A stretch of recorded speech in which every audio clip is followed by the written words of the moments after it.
नमस्ते छात्रों। पाठ छठा, गिरिधर नागर। संत मीराबाई। संत मीराबाई का परिचय इस प्रकार से है। जन्म 1516 जोधपुर राजस्थान में हुआ था।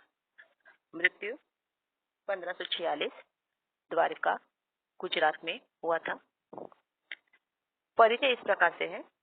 संत मीराबाई बचपन से ही कृष्ण भक्ति में लीन रहा करती थी। बाद में गृह त्याग करके वह मंदिरों में घूम घूम कर अपने भजन सुनाया करती थी, क्योंकि वह कृष्ण की भक्त थी। उनकी प्रमुख कृतियां इस प्रकार से है। नरसिंह जी का मायरा, गीर गोविंद, राग गोविंद, राग सोरठ के पद आदि है। पद्य पढ़ने से पहले इस पद्य में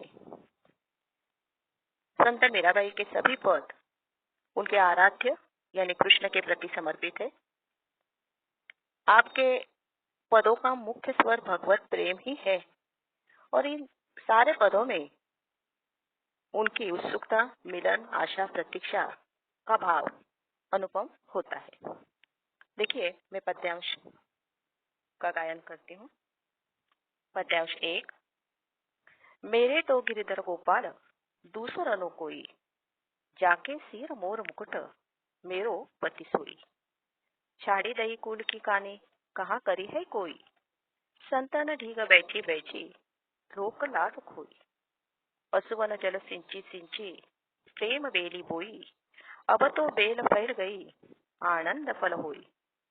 दूध की मथनिया बड़े प्रेम से पिलोई, माखन जब काढ़ी लियो छाछ पिए कोई। भगत देखी राजी हुई, जगत देखी रोई, दासी मेरा लाल गिरिधर तारो अब मोही। प्रस्तुत पद्यांश का भावार्थ यहाँ पर आपको दिखाई देता है, लेकिन मैं आपको इस भावार्थ का सारांश बताना चाहती हूँ। गिरि को धारण करने वाला, यानी यहाँ पर पता चलता है कि गिरिधर धारण करने वाला और गायों के पालक कृष्ण के सिवा और कोई नहीं है। जिनके मस्तिष्क पर मोर का मुकुट शोभित है, वे ही मीराबाई कहती है कि मेरे पति हैं, और उनके लिए उन्होंने कुल की मर्यादा छोड़ दी है, चाहे कोई कुछ भी कहे। संतों के साथ बैठ बैठकर उन्होंने लोक लाज भी त्याग दी है। वह अपने प्रेम रूपी बेल को अपने अश्रु रूपी जल से सींच सींच कर बड़ा किया है।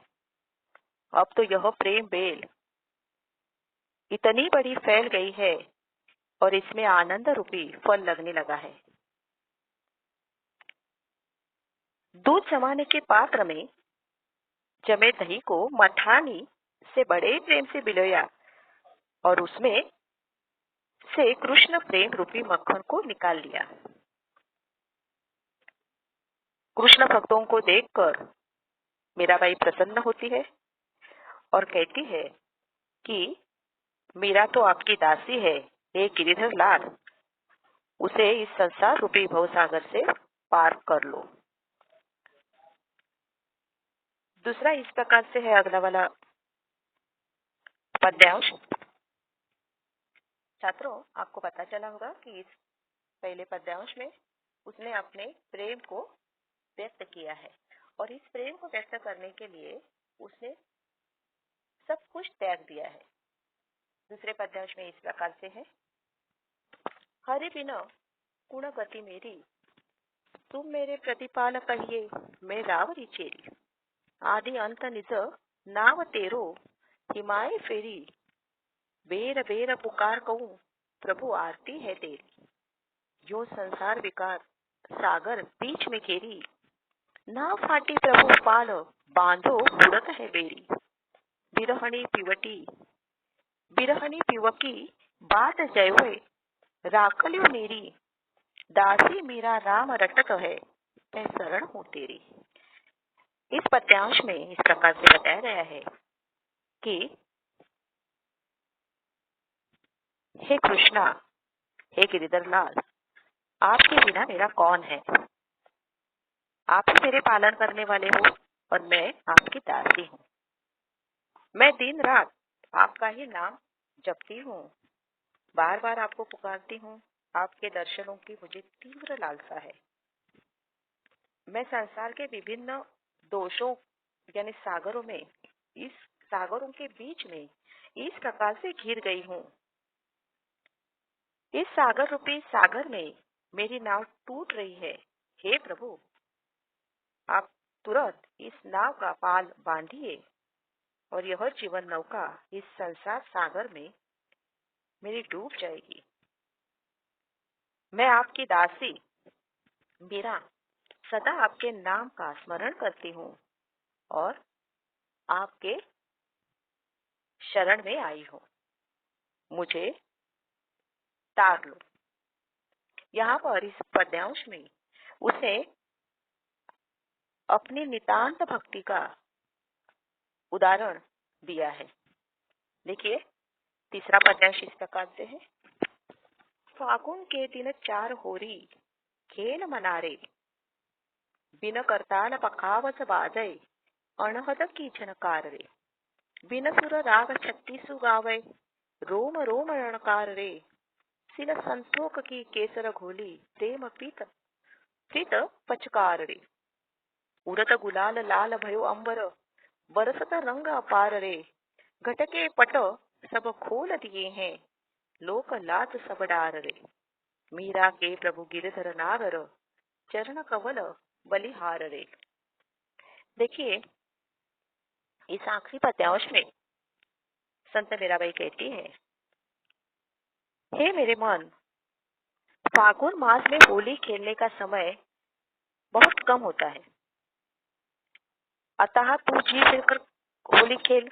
अर्थात मन को कहती है वह, मानव जीवन अस्थाई है, इसलिए भगवान कृष्ण से पूर्ण रूप से प्रेम कर ले। जिस प्रकार होली के उत्सव में नाच आदि का आयोजन होता है, यानी करताल, पखावज आदि बाज बजे रहते हैं और अनहद नाद का स्वर सुनाई दे रहा है, जिससे मीरा का हृदय बिना स्वर और राग के अनेक रागों का आलाप करता रहता है। उसका रोम रोम भगवान कृष्ण के प्रेम के रंग में डूबा रहता है।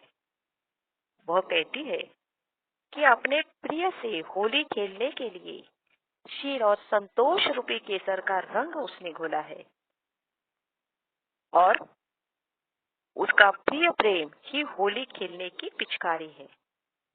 अब उसे लोक लज्जा का कोई डर नहीं है, इसलिए वह कहती है कि उसने हृदय रूपी घर के दरवाजे खोल दिए हैं। यानी इस पद्यांश से हमें यह बोध होता है कि स्वामी गोवर्धन पर्वत को धारण करने वाले कृष्ण भगवान है और उसने यानी मीरा जी ने उनके चरण कमलों में अपना सर्वस्व नौछावर कर दिया है। उसके प्रेम में उसने अपना सब कुछ नौछावर कर दिया है। इस प्रकार से इन तीन पदों के द्वारा हमें संत मीराबाई की उत्सुकता, मिलन, आशा, प्रतीक्षा आदि भावों का बोध होता है। धन्यवाद छात्रों। डिलीट मारायचंय पहिलं